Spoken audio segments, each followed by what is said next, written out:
Frank Lucas walked into Bumpy Johnson's funeral with $100,000 cash.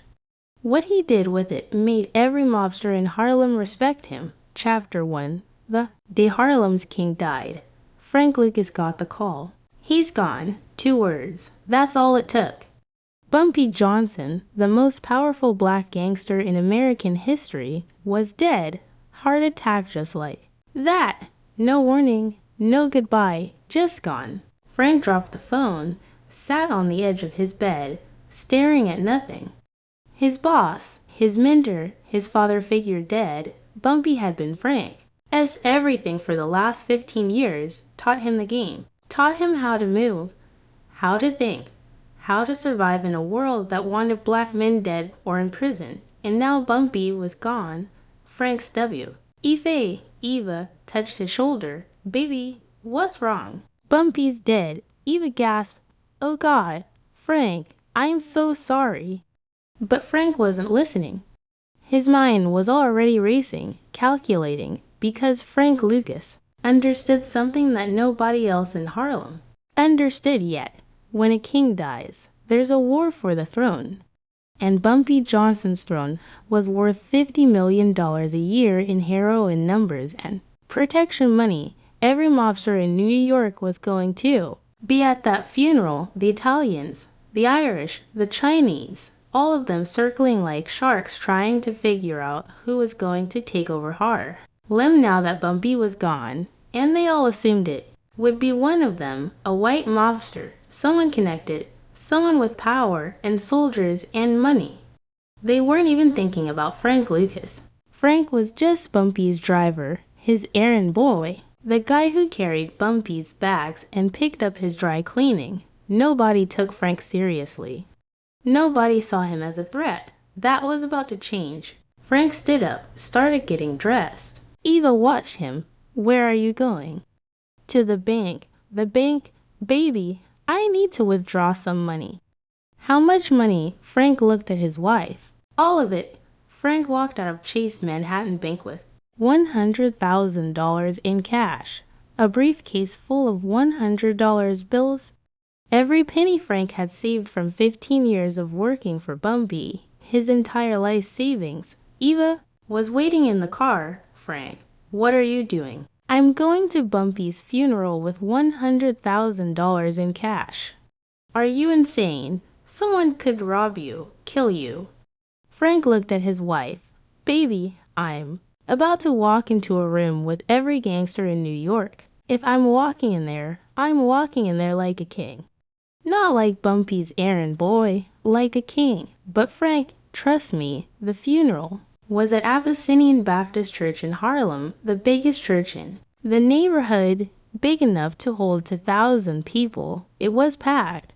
Standing room only, every seat filled with gangsters, politicians, community lead, RS, people who owed Bumpy favors, people who feared Bumpy, people who loved Bumpy, and sitting in the front 3 rows dressed in their finest suits were the mobsters Frank recognized. At all of them, Carmen Tramini from the Lucas family, Joe Colombo, Crazy Joe Gallo, Nicky Barnes and his crew, the Italian Mafia, the black gangsters, all of them sitting together pretending to mourn Bumpy while secretly calculating how to carve up his empire. Frank walked in late on purpose, wearing a black suit, black tie, black fedora, carrying a briefcase.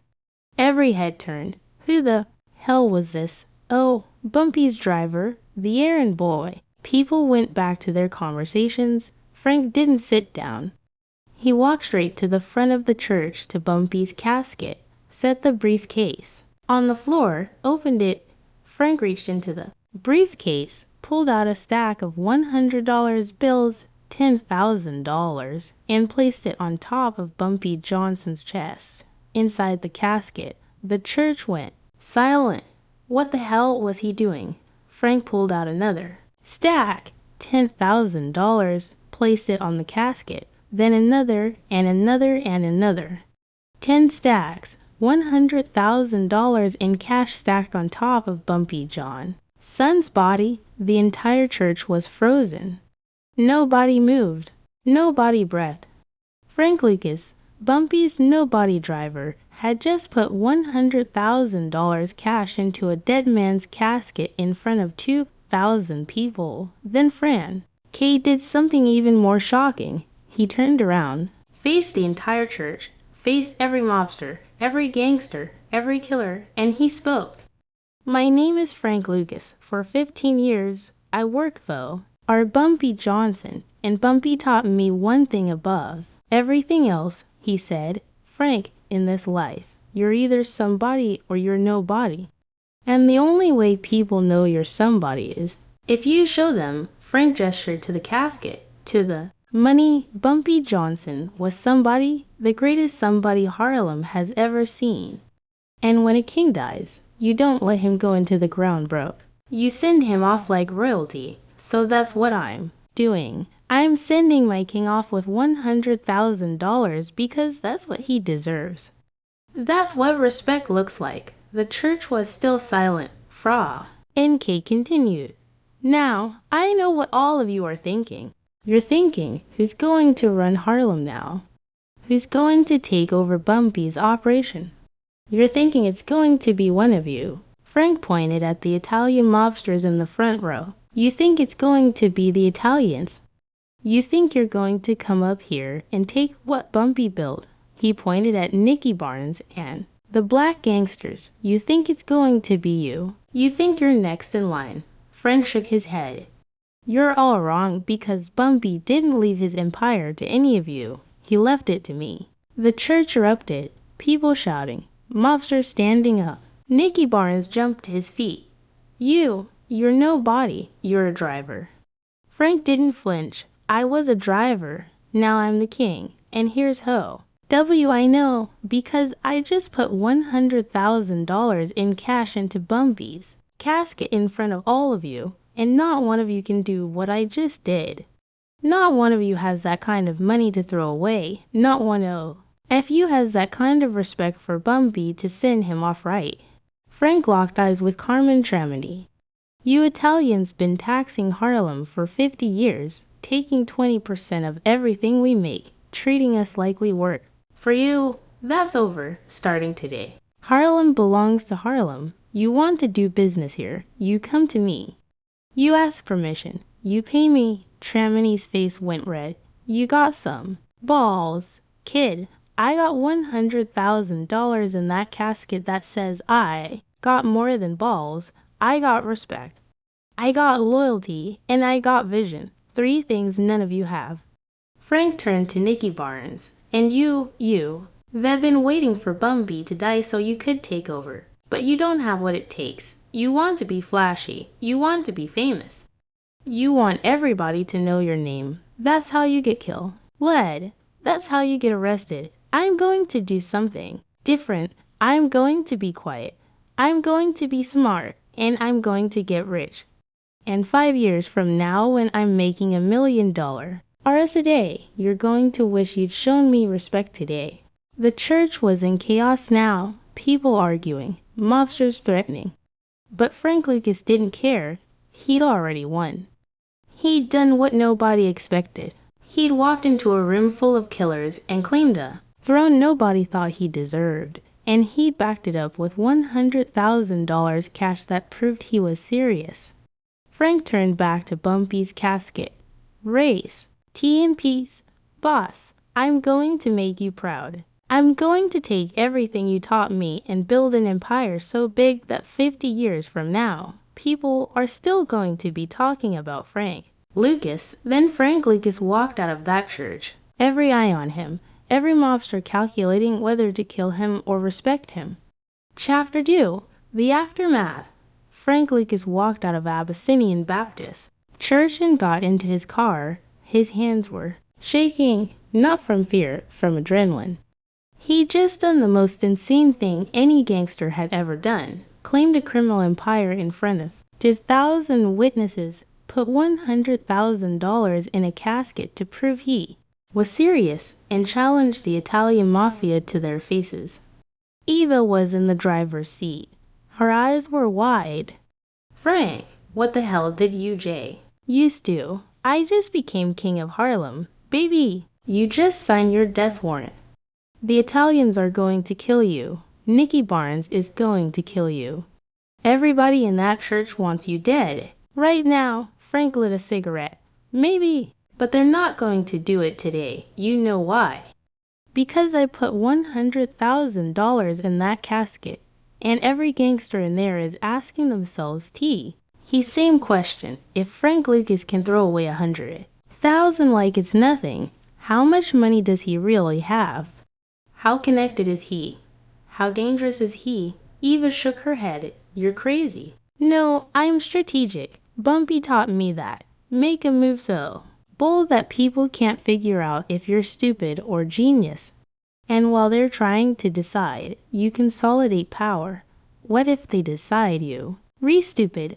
Then I die, but at least I'll die as somebody, not as Bumpy's driver. They drove back to Frank's apartment in silence. When they got inside, the phone was already ringing. Frank answered. Red. Yeah, Frank Lucas. The voice was Italian. Thick accent. Who's this? This is Carmen Tremini. We need to talk. Frank's blood went cold. Carmen Tremini was the acting boss of the Lucas crime family, one of the 5 families that ran New York. If Tremini wanted to talk, it meant one of 2 things. A deal or a death sentence. Talk, not on the phone. Meet me at Ralph's restaurant. And tonight. Come alone. The line went dead. Eva looked at Frank. Who was that? The Mafia. They want to meet. Are you going? Frank nodded. I have too. If I don't show, they'll think I'm scared. And if they think I'm scared, I'm dead anyway. Frank, I know, baby. I know. That night, Frank Lucas walked into Ralph's restaurant in East Harlem. It was a tiny place, 10 tables, but it was the most exclusive restaurant in New York. You couldn't get a reservation unless you were connected. And tonight, the entire restaurant had been cleared. Just one table, Carmen Tremini sitting there with 4 bodyguards. Frank walked over, sat down. Tremini looked at him for a long moment. You got balls, kid. I'll give you that. I learned from the best. Bumpy was smart. I don't know yet. You might be smart. You might be suicidal. Time will tell. Tremini poured 2 glasses of wine. Here's the situation. Bumpy had an arrangement with us. He ran Harlem. We took 20%. Everybody was happy. Now Bumpy's gone, and you're sitting. They're telling me that arrangement is over. That's a problem. It's only a problem if you make it one. Tremini's eyes narrowed. You threatening me? I'm stating facts. Harlem is my territory now. I'm not paying you 20%. I'm not paying you anything, but I'm not your enemy either. I'm not trying to expand into your territory. I'm not trying to take your business. I just want what's mine. And what makes you think you can hold Harlem without our permission? Frank leaned forward. Because I have something you don't have. I have the P.O. Plaid. Harlem trusts me. Harlem knew Bumpy. They knew I worked for Bumpy. They know I put $100,000 in his casket out of respect. You think you can walk into Harlem and take over. Wine's riot. They'll burn down every corner you try to claim. But me, they'll work with me because I'm one of them. Tremini considered this. And the money, that $100,000 you threw away, why? Get that kind of cash. I saved it. 15 years working. For Bumpy, I didn't waste it on cars and women and jewelry like everyone else. I saved every penny because I knew one day I'd need it. Today was that day. So you're broke now. I'm invested. There's a difference. Tremini smiled. You're smart, kid. Smarter than I thought. Here's what I'm going to do. I'm going to give you 6 months. 6 months to prove you can run Harlem without us.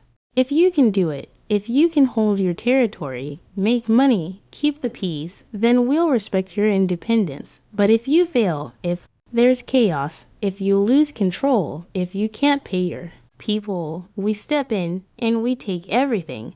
Deal. Frank extended his hand. Deal. They shook. Frank Lucas had just negotiated peace with the Mafia Tim. temporarily, but 6 months wasn't long, and Frank knew the Italians were betting he'd fail.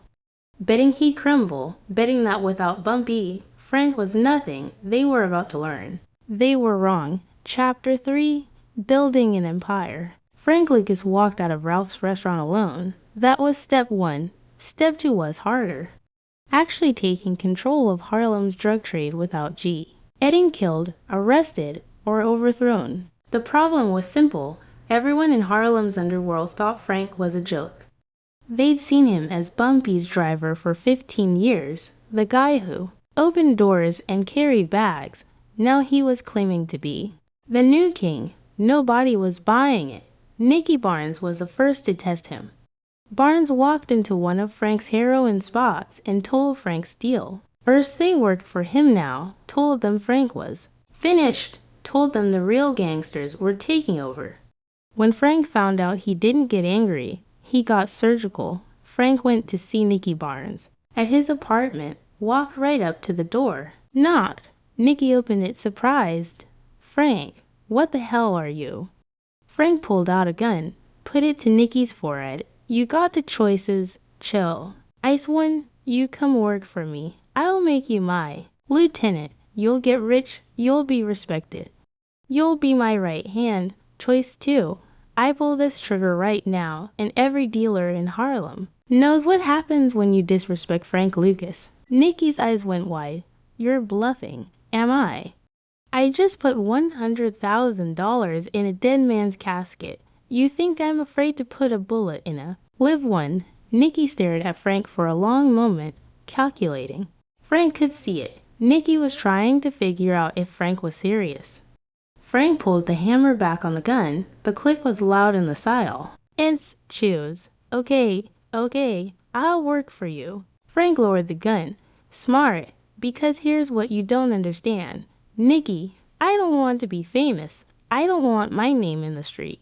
I want to make money. And you want to be a star. So here's the deal. You're going to be the face, the name, Mr. Untouchable, and I'm going to be the shadow, the supplier, the one in. Nobody sees. You get the glory. I get the money. Everybody wins. Nicky nodded slowly. That could work. It will work because I'm smarter than you and you're flashier than me.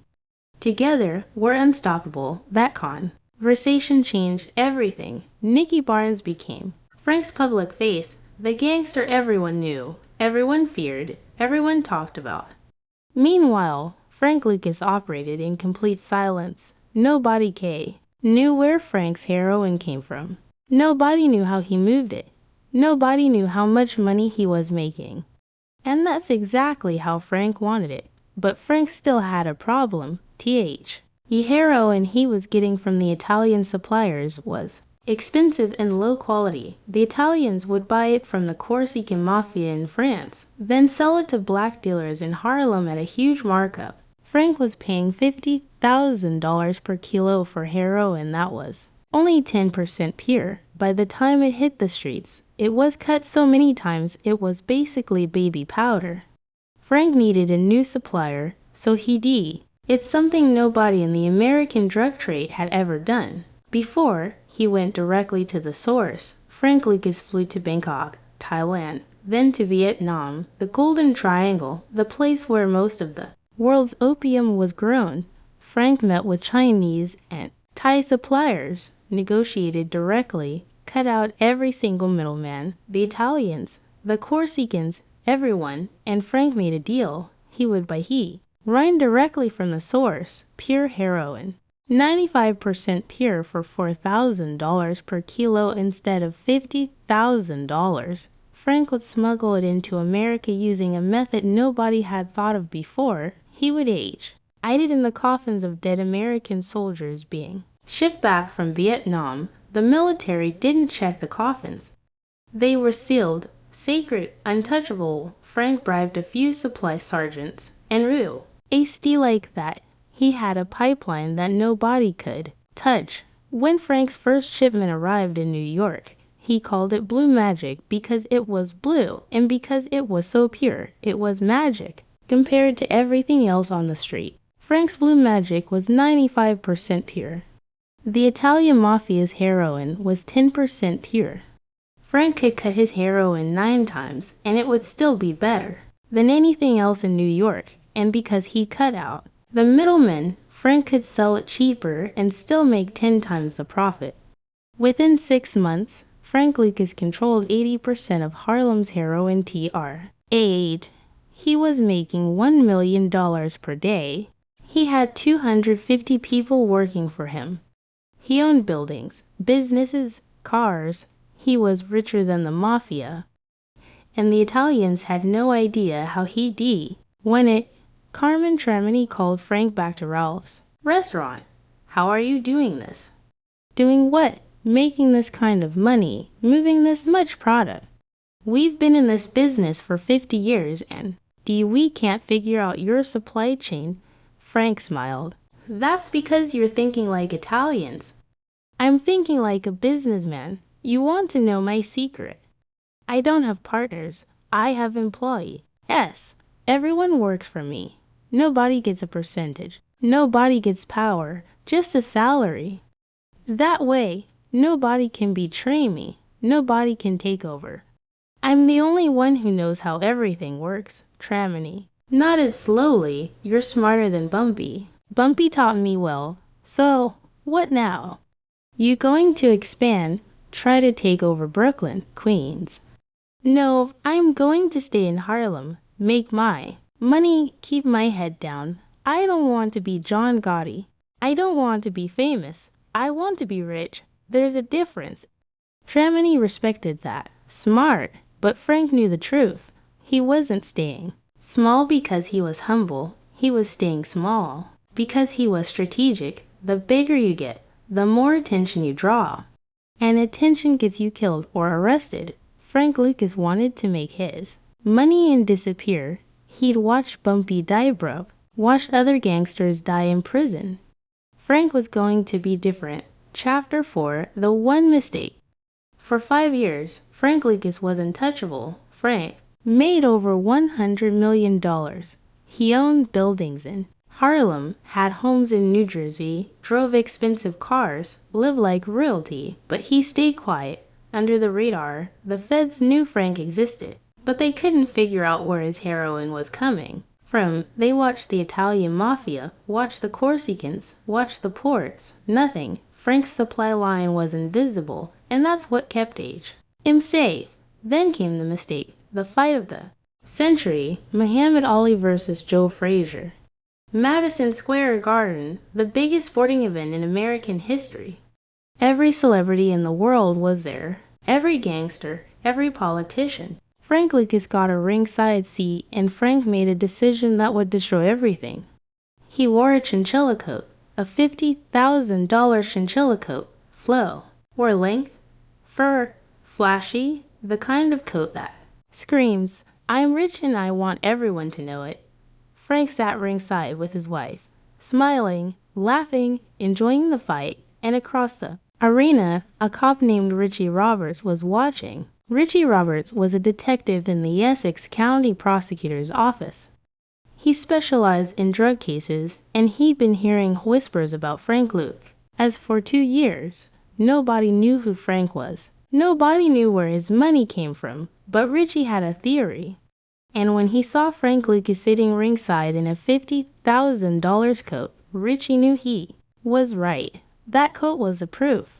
Nobody makes that kind of money legally. Nobody wears a $50,000 coat to a boxing match unless they're a drug dealer. Richie started investigating Frank Lucas. The next day followed him, watched his crew, traced his money, and slowly, piece by piece, Richie Roberts built a case. It took for years, but Richie Roberts and the D-rated Frank Luke asked his house in Teaneck, New Jersey. They found $584, zero in cash, heroin, ledgers, evidence. Frank Lucas was arrested, facing life in prison. And as Frank sat in that jail cell, he realized the truth.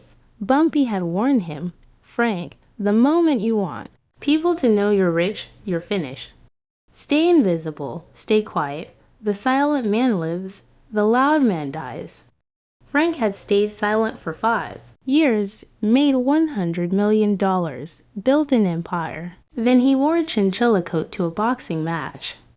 And that one decision, that one moment of vanity cost him everything, but Frank Lucas wasn't D. 1. He had one card left to play. Frank called Richie. Robert's from jail. I want to make a deal. What kind of deal? I'll tell you everything, everyone, the whole operation, the mafia, the corrupt, cops, the supply chain, all of it. But I want a deal. I want reduced time. Richie thought about it. How many people are we talking about?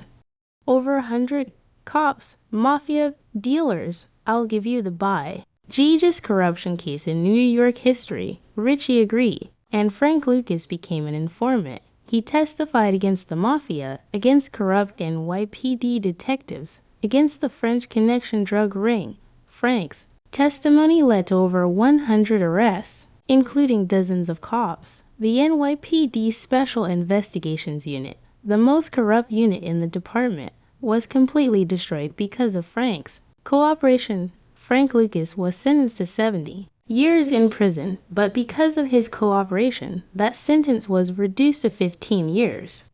He served 7, got out, and when Frank walked out of prison, the world had changed. The drug game was different, more violent, more chaotic. The crack epidemic was starting.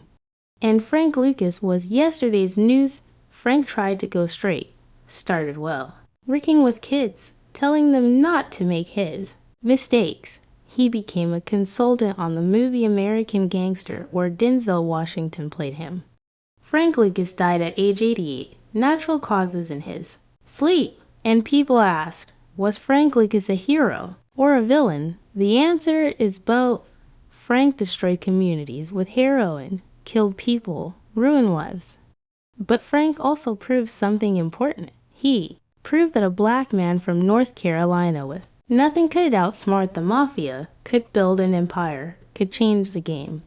Bumpy Johnson's funeral was the moment Frank Lucas went from nobody to somebody, and that $100,000 he put in Bumpy's casket, that wasn't just respect. That was an investment in a legend. Because 50 years later, people are still talking about the doll. Why Frank Lucas walked into a church with a briefcase full of cash and claimed a throne nobody thought he deserved.